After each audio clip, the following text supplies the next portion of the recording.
Badakit, entzunaz beste gabe, neskats gazte baten izena dagoela itxasirik liburutxo honen aurkean.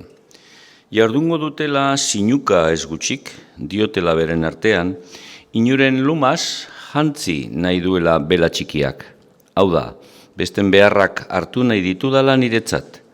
Ez dagokiola, neskatsa bati bururik hausitzea liburu ginen. Asko duela gorua, naiz jostorratza zuzen erabiltzea. Nola nik sinistarazako diet askori euskeratu ditudala erdaldun jakitunak argitaratu dituzten ipuiak. Nolako arrotasuna berriz latinezko hizkuntzarekin liburu honen asmoa agertzea, horretarako beharko litzateke jakitea, euskara, gaztelania eta latinezko hiru hizkuntzak. Zein gauza sinizgaitza neskatsa bategan. Naiz sinistu, naiz ez, esan behar dut gaztetxo nintzala irakurri eta azaldu goi nituela Fedroren latinezko ipuiak.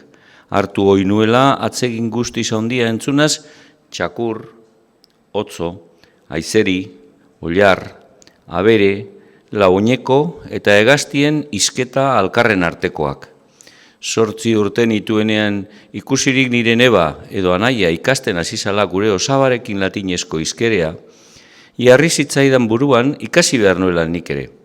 Hala, buruari neke gogorrik eman gabe, loari bere orduak emanda eta zigor zaurigarriaren beldurrik ez nuela, jolasez bezala, irten nuen nire asmoarekin. Virgilioren hitz neurtu eta apainduetan gozatzen nintzala.